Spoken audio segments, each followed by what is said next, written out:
हरे कृष्णा। श्रील प्रभुपाद की जय। श्रीमद् भगवद गीता अध्याय 4 श्लोक संख्या 5। श्री भगवानुवाच बहूनि मे व्यतीतानि जन्मानि तव च अर्जुन तान्यहं वेद सर्वाणि न तुम वेत्त परन्तप। श्री भगवान ने कहा, तुम्हारे तथा मेरे अनेकानेक जन्म हो चुके हैं। मुझे तो उन सब का स्मरण है, किंतु हे परंतप तुम्हें उनका स्मरण नहीं रह सकता।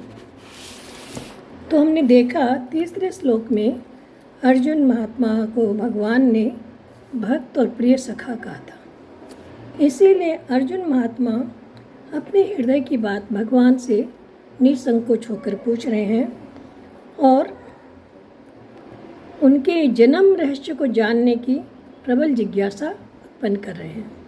इसलिए भगवान भी उनके सामने मित्रता के नाते अपने जन्म के रहस्य को प्रकट कर रहे हैं।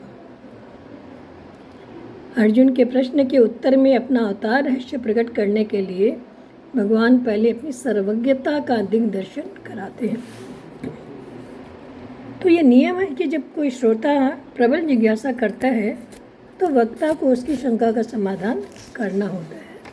इसलिए भगवान कह रहे हैं कि ये अर्जुन, समय समय पर तेरे और मेरे बहुत से जन्म हो चुके हैं, परंतु मेरा जन्म कुछ और तरह का है और तुम्हारा जन्म कुछ और तरह का है।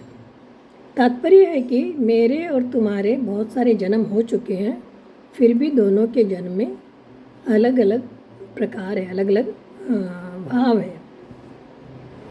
और हमने देखा था कि दूसरे अध्याय में भी भगवान ने कहा था कि ऐसा नहीं है कि पहले ये राजा लोग नहीं थे, तुम नहीं थे, मैं नहीं था, और ऐसा भी नहीं होगा कि आगे भी लोग नहीं रहेंगे।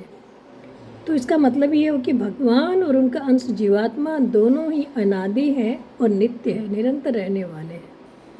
तो भगवान कह रहे हैं कि हम दोनों बहुनी में व्यतीतानि जन्मानि तव अर्जुन, समय समय पर हमारे बहुत सारे जन्म हो चुके हैं। फिर भगवान बता रहे हैं तान्यहं वेद सर्वाणि, यानी कि संसार में ऐसे जाति स्मृत जीव भी होते हैं जिन्हें अपने पूर्व जन्मों का ज्ञान होता है। कुछ महात्मा होते हैं, सिद्ध पुरुष होते हैं जिन्हें अपने जन्मों का ज्ञात रहता है, और कुछ ऐसे होते हैं जिन्हें कुछ पूर्व जन्म की बातें याद रहती है, किंतु अन्य जीवों को ऐसा नहीं होता। परंतु भगवान कहते हैं कि उन्हें भूत भविष्य वर्तमान सभी का ज्ञान रहता है, और उनका जो अखंड ज्ञान में सभी कुछ सदा सर्वदा वर्तमान में ही रहता है। कारण कि भगवान संपूर्ण देश काल वस्तु व्यक्ति परिस्थिति आदि में पूर्ण रूप से विद्यमान रहते हुए भी इनसे सर्वथा अतीत रहते हैं। इसलिए भगवान कहते हैं कि मैं सब कुछ जानता हूँ, न तुम वेत्त परंतप। जन्मों को न जानने में मूल हेतु है अंतकरण में नाशवान पदार्थों का आकर्षण या महत्व होना। इसी के कारण मनुष्य का ज्ञान विकसित नहीं होता। अर्जुन के अंतकरण में भी नाशवान पदार्थों का, व्यक्तियों का महत्व था। कुटुंबियों के मरने के भय से युद्ध नहीं करना चाहते थे।